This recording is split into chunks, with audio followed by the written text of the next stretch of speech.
Magkano sweldo niyo po? Ma'am, pakyawan sila. Pwede ba yan? Depende po kung meron po silang evaluation, sir, sa Pacquiao po nila. Kung meron pong time and motion study po. Paano kung hindi nila na-meet yung quota na hindi nila maabot yung minimum wage? Opo. Kaya po dapat po mag-request po muna sila ng time and motion study po from the National Wages and Productivity. So, pwede sila magpakyawan for the meantime? Ay, hindi po. So we will... So, violation to.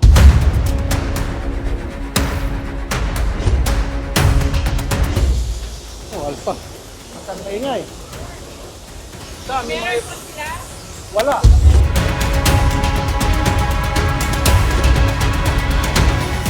I-earplug sa tenga kasi nakakaingay. Wala. Walang earplug. Nakakabingi. Ang sakit sa tenga. Tinanong ko na, ni isa sa kanila walang earplug. Noise pollution. We will require po the issuance of earplugs for the workers. Okay na ba ang ventilation nito? We will recommend po evaluation po.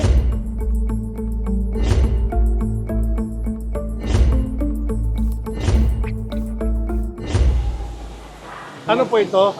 Extender set. Okay. Nahalo sa karne. Ongoing kasi yung Ito production. po, corned beef. Ito yung karne po. Process. Protein area, tapos mixing area. Fixing. Wala po silang mga gloves, sir? Meron sir? Wala mga gloves kanina. Kaya nagbe-break time sila, kaya tinatanggal. Wala rin po. Saka hindi naka-PPE.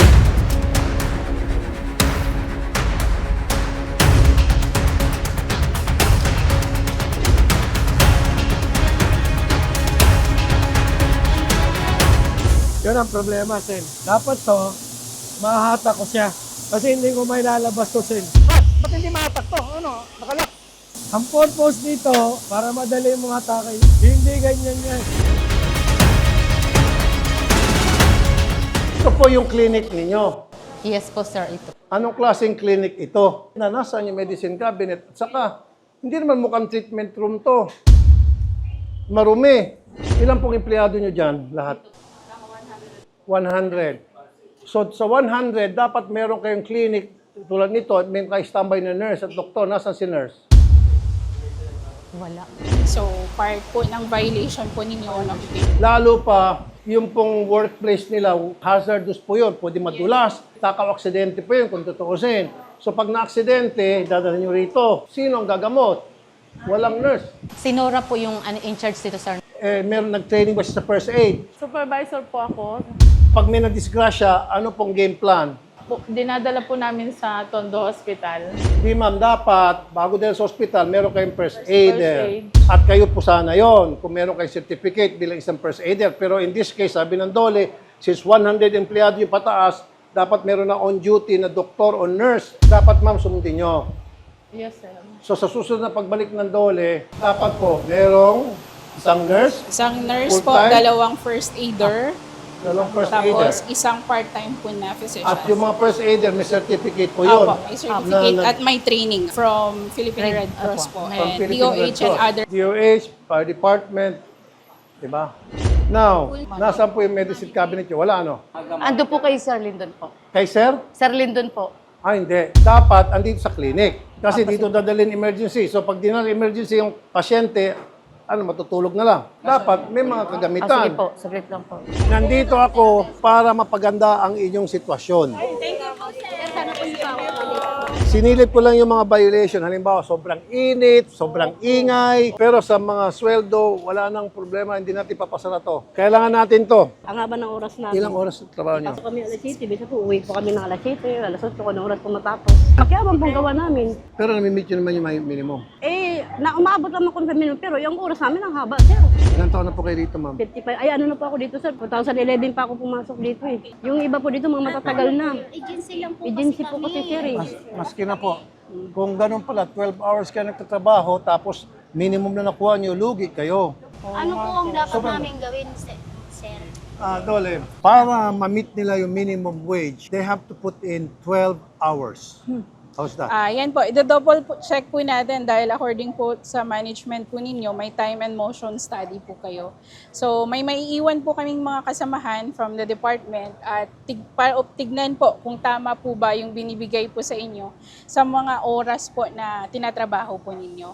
Yeah, pero ma'am, hindi naman sila magsisinungaling. Apo, Kung ano yung sinasabi nila, paniniwalaan ko apo, na 12 hours silang tatrabaho. apo. 7 to 7, magkano po ang tinatanggap nyo? Mahataw po kami para makaminimum po kami. Okay, gusto ko magka-hearing tungkol dito at saka yung mga na-inspection natin para sila ma-meet nila yung minimum wage na amount. Kailangan todo kayod sila sa loob ng 12 hours. Kahit na meron yung time and motion. So, ibig sabihin, kakayod sila ng husto, parang kalabaw, para magka-minimum sila. Pero kung sila ay yung magtrabaho lang ng regular, Ano po, ng 8 hindi po hours, namin kayang gawin na. hindi nyo mamimit. Ng 8 oras. Senator, we will recommend po also full inspection for their agency. So, ino-note na lang po namin sa notice of results po namin that separate inspection for the agency of the workers po will be conducted.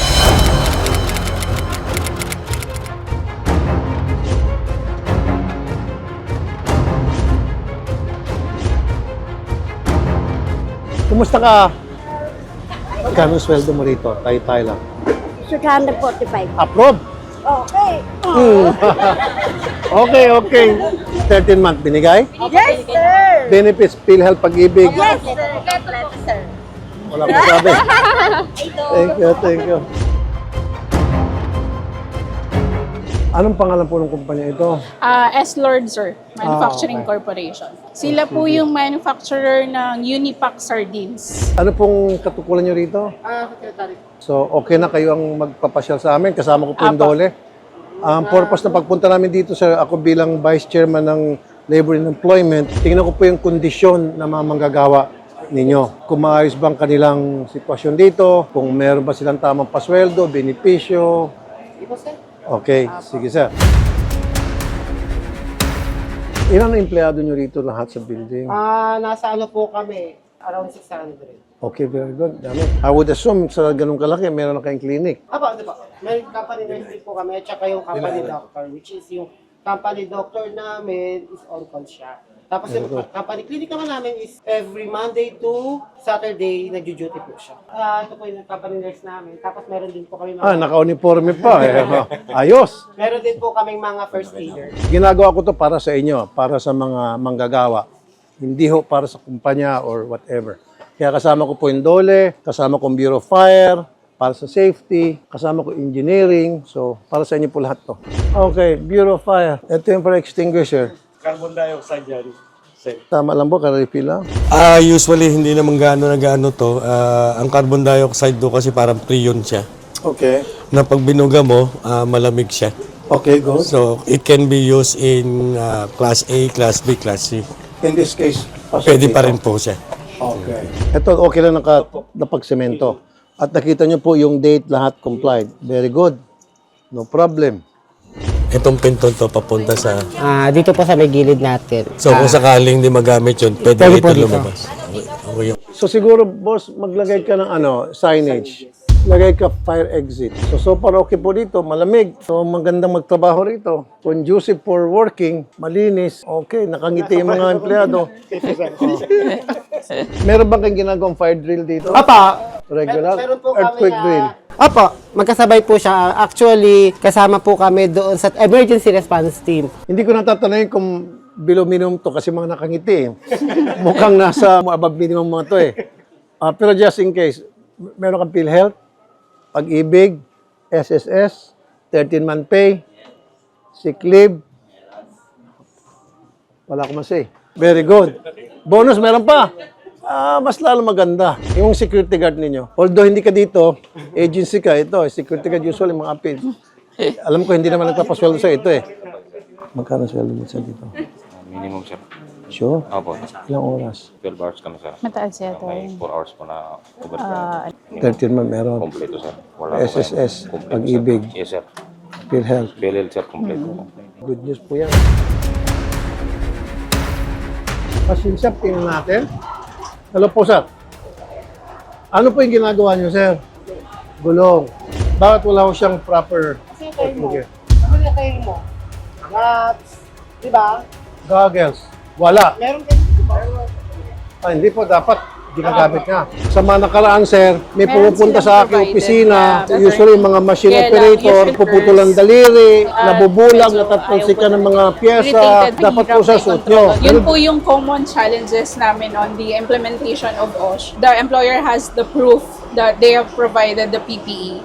Yung workers po minsan, medyo agitated po sila pag may extra accessories. Mainit to, dapat maglagay ng proper ventilation. Walang electric fan, sir eh. Mainit.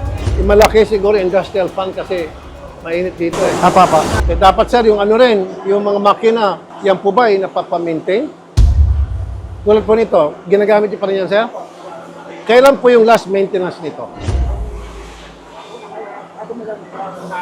Boss, pwede po masilip yung records ng mga heavy equipment ninyo? When was it purchased? Paano nyo po minimaintain yun? Kailan po pinilitan ng pyesa? Kung meron bang regular maintenance check-up sa mga heavy equipment? Meron kayong record niya? Since bago lang po ako sa company, we can check naman po dun sa office na lang kung kailan po yung mga date na purchase. Sorry sir, bago ka man, matagal ka na, it is your job as the safety officer para to ensure na yung mga makina na pinatatakbo ng mga tauhan mo ay safe at malayo sa disgrasya at hindi makakaberya and then mapuputol yung daliri ng mga empleyado nyo. Eto, may mga kalat-kalat dito, baka mag-spark yan. Kasi meron silang malaking generator dyan, high voltage. Pag nag-konting spark yan, may mga papel dito, apoy, magkakasunog. LPG yung walang laman, pag tumaas ang temperature mo, baka yan ang sumabog. Kasi pag may laman yan, hindi pwede sumabog ang LPG. So mas delikado pag walang laman. Opo.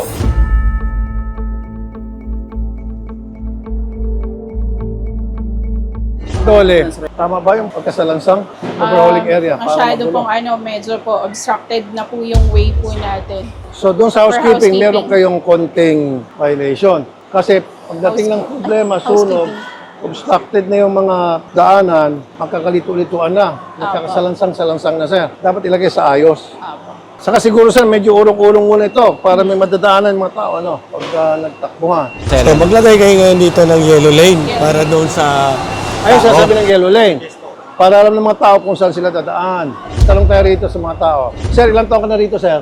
Ayun yun ba to? 26 years. Magkano sweldo? Kaya lang, hindi natin covered yun eh. 26 years? 685? Kasi tanongin ka dito. Kasi Ay, hindi pwede, sir. Dole, 26 years, hindi umasenso, yung pa rin yung sweldo. Tama ba yan? Hindi. Sir, ang ano po kasi namin, as long as they have complied with the minimum wage. Para sa akin, ma'am, I think we have to change that labor law na habang tumataas yung mga bilhin at tumatagal na sila sa company at nandung loyalty, wag naman maging minimum. So sa inyo sa Dole, As long kahit na as 100 years na sila, as long as they have complied with kahit the na minimum wage, bulok ang Dole natin. Sir, nakakasama ng loob. Kasi po ako, sir, employer din ako. Meron din ako negosyo, pero malit nga lang. Toothpick lang kumpara rito, alikabok. Pero ako, sir, marunong ako mag-reward. Habang tumatagal, pinatataasan ko yung sweldo. Pero sabi ng Dole, kahit na gaano katagal, as long as compliant at minimum wage, okay na. Babaguhin ko yan. That has to be amended, Yes, sir. I think. Kasi kawawa naman, nagsilbi, nagpakanda kuba. Kumbaga, pinayaman na kayo nang dahil sa kamay niya, pagod niya, di ba? Umasenso kayo, gumanda kayo. Dapat habang gumaganda kayo, tumataas yung kita nyo. Dapat tumataas din yung pamumuhay nila. Nag-gets nyo, sir? ako, sir. Good.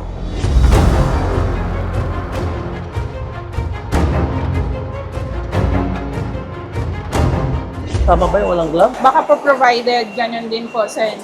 The workers refuse to use the PPEs provided to them. Actually, yun po yung challenge na implementation of the safety. That's why Though they have supervisors. Yes na po. supervisors mag-implement. Opo. Yun po siguro, Sen, we should take note of the strict implementation of the safety and health program. Boss, ang sinasabi ng Dole, dapat proper gear with gloves, although yung mga empleyado ayaw nila para hindi conveniente sa kanila, is not komportable. Pero implementation manggagaling sa mga supervisor. Isa siguro dahil mainit, baka dagdagan niyo pa po ng electric fan. We will be recommending the work environment measurements and for us to determine the limits po na Hindi, katulad niya ma'am, isang Apo. saan yung dito? Nasira, tapos pinagawa. Paggawa niyo po.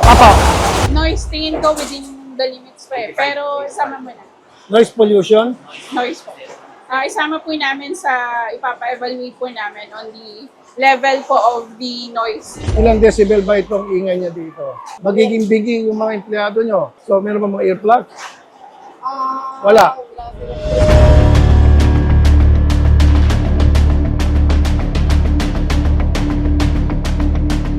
Nakakasakit na meron isa doon, 26 years na siya dito, nagtatrabaho, at minimum wage pa rin. Dapat ma'am, habang umaasenso ang kumpanya nyo, umaasenso rin mga trabahador nyo. That I have to check on Yes ma'am, sapantalang kumpanya nyo, lumalaki na. At yung mga empleyado nyo, nasa lupa pa rin. Wag ma'am. Although wala sa batas yun na hindi against the law yan, sabi ng DOLE. Anyway, amendahan ko yung DOLE law natin. Dapat after a certain period of time, progressive, tumataas yung sweldo ng mga empleyado. Check ko namin yun. Titingnan namin yung mga records nila sa may HR namin. Pustahan tayo ma'am, yung may-ari nito, nag-umpisa, maliit lang siya, di ba? Ngayon, lumaki siya. Ba't siya lumaki? Dahil sa kanila yung mga nandoon. Kung hindi dahil sa mga nandoon, hindi lalaki to. Dapat inaalagaan natin nandoon. Oh, uniform binibenta, dapat libre to. Bakit yung binibenta ang uniform? Yan, nakunan ng mga staff ko. Ay, hindi pwede ito, DOLE. Nagbebenta po ba kayo ng Ito yan, nakalagay na, nakunan, oh. or binibenta? Hindi naman sila tagagawa ng uniform, tagagawa sila ng sardinas eh. So dapat ang uniform, libre, ba't yung binibenta? At may presyo pa. Bigyan nyo na ng libre.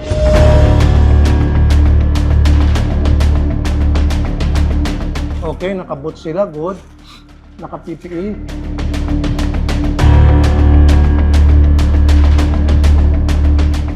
So dapat maglagay kayo ng yellow lane para to guide the worker, yung kanilang dadaanan, papuntang exit.